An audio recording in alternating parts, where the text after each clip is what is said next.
Mercredi, ça a été beaucoup plus tranquille avec du travail technique et des petites oppositions à 6 contre 6 de basket pour que les garçons, un aspect ludique, pour que les garçons se détendent un peu tout en restant dynamiques. Et oui, un peu de détente, ça fait jamais de mal. Ce matin, les footballeurs d'Angesco se sont entraînés à Belle-Beille, au stade Paul Robin. Une séance plutôt ludique qui s'est déroulée dans une ambiance bon enfant. Les hommes de Jean-Louis Garcia ont commencé par plusieurs ateliers où ils ont travaillé leur technique. Ensuite, ils ont disputé un petit tournoi de basket. La bande à Brunel a plutôt apprécié. En plus, les joueurs ont passé un bon moment. Ça fait du bien de changer un petit peu et bah voilà, on a retrouvé, pas retrouvé, mais on a vu une joie de vivre quand même assez importante et tout ça, donc c'est bien. À ce petit jeu, ce sont les Oranges, c'est-à-dire l'équipe composée d'Olivier Aurillac, de Karim Djelabi, de Paul Alou-Effolou, de David Leray, de Martin Fall et de Captain Brunel qui l'a emporté. Au final, il n'y a quand même pas photo entre football et basket. Autant les joueurs ont des mains à la place des pieds.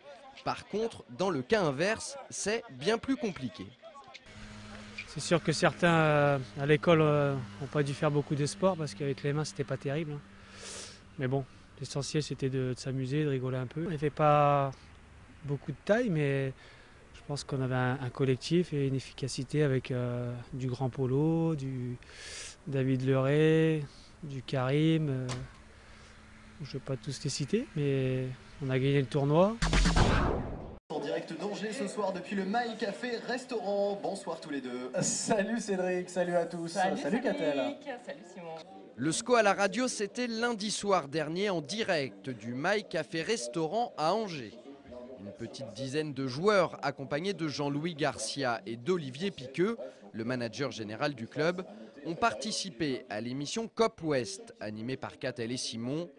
Cop West, c'est le rendez-vous footballistique de la radio It West. Rendez-vous que vous pouvez suivre chaque lundi et jeudi de 19h à 20h. Cette semaine, Catel et Simon ont donc posé leurs valises en Anjou pour en savoir un peu plus sur le club d'Angesco. Une vingtaine de spectateurs ont pu assister à cette émission ouverte au public. Pour Jennifer, supportrice du SCO, c'était une occasion en or d'approcher ses joueurs préférés. C'est la première fois réellement que je les vois de près. Inoubliable, inoubliable. Pendant l'émission, plusieurs sujets ont été évoqués. Le match nul 3 buts partout face à Montpellier, le projet du nouveau stade. Et pour terminer, les deux journalistes ont posé des questions un peu plus décalées.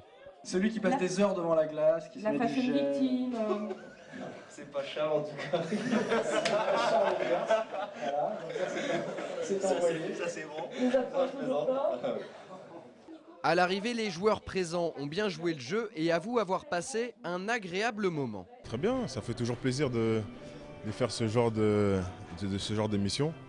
Bah, ça nous a détendus, moi, les coéquipiers, le coach et Olivier Piqueux. Donc j'espère qu'on en fera d'autres comme ça, c'était sympa. Dès qu'on me redemande, je serai le premier heureux pour revenir ou pour répondre au téléphone avec plaisir.